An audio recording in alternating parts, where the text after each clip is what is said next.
जब मनुष्य कोई कार्य करने का दृढ़ संकल्प कर लेता है, तब कार्य कितना भी कठिन और असंभव जान पड़ता हो वह कर ही लेता है। हमारे देश के इतिहास में ऐसे सैकड़ों उदाहरण मिलते हैं। उन्हीं में से एक महापुरुष भागीरथ अपने अद्वितीय पुरुषार्थ के कारण जाने जाते हैं। महाराज रामचंद्र के वंश में कई पीढ़ी पहले अयोध्या में राजा सगर राज्य करते थे। राजा सगर की 2 रानियां थीं। एक बार राजा सगर ने यज्ञ आरंभ किया। प्राचीन काल में कुछ यज्ञों में विजय चिन्ह के रूप में एक घोड़ा छोड़ दिया जाता था, जो पूरे राज्य और दूसरे राज्यों में घूमता था।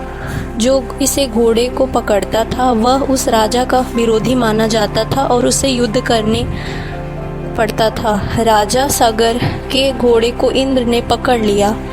जब बहुत खोजने पर भी घोड़ा ना मिला, तब राजा सगर ने अपने दोनों पुत्रों से घोड़ा खोज कर लाने के लिए कहा। राजा के पुत्र यज्ञ का घोड़ा ढूंढने के लिए घर से निकले। देश विदेश उन्होंने खोज डाला, किंतु घोड़े का कुछ पता ना चला। तब उन्होंने पृथ्वी खोदना आरंभ कर दिया। एक एक पुत्र धरती खोद खोद ढूंढने लगे। इस ढूंढाई में अनेक जीव जंतुओं की हत्या होने लगी। इससे बहुत लोग दुखी होने लगे। लोगों ने सागर के पुत्र से अनुनय विनय भी की, परंतु उन्हें तो पिता का यज्ञ को पूर्ण कराना था। उन्होंने किसी भी बात पर ध्यान नहीं दिया और धरती खोदते चले गए।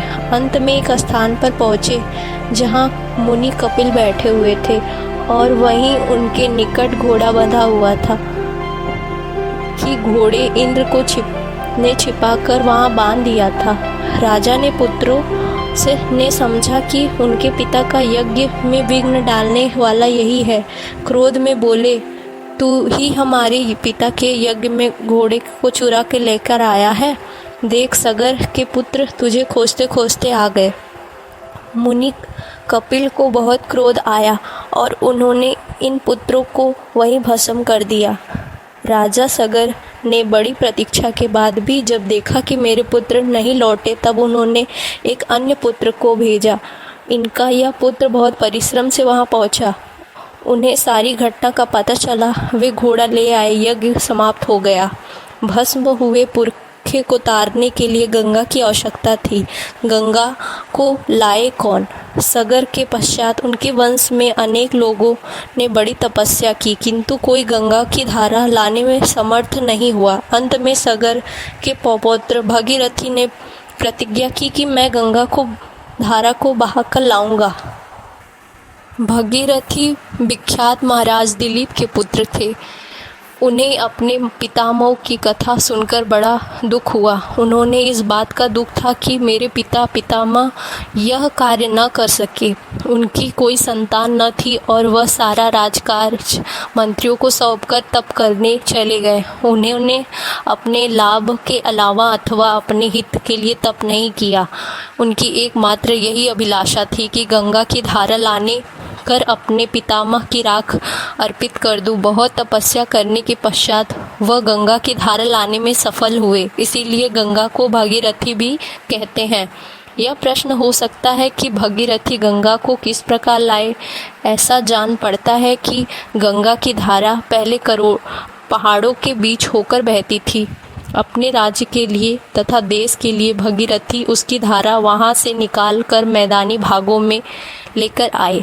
आजकल भी पहाड़ों को काट काट कर बड़ी बड़ी नहरों बनाई जा रही हैं। भगीरथी ने लगन और विश्वास से यह कार्य किया और वह पूर्ण सफल हुए। यह कार्य महान था। इसी महान कार्य करने में जो लोग कार्यरत होते हैं उन्हीं को कहा जाता है भगीरथी का प्रयत्न किया। ऐसा कहा जाता है कि गंगा को लाने के पश्चात और अपने पितामह की धार्मिक क्रिया करने के पश्चात बहुत दिनों तक महाराजा भगीरथ ने अयोध्या में राज किया। इससे स्पष्ट है कि उन्होंने गंगा की धारा अपने राज्य के हित के लिए बहाई।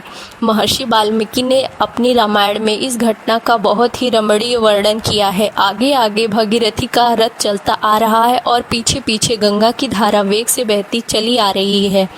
गंगा से हमें प्रांत बहुत लाभ हुआ।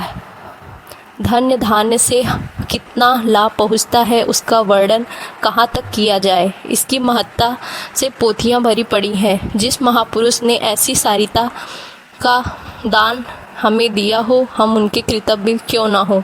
भगीरथी जी कार्य का महत्व हम इस बात से समझ सकते हैं कि यदि आज गंगा न होती तो हमारी स्थिति क्या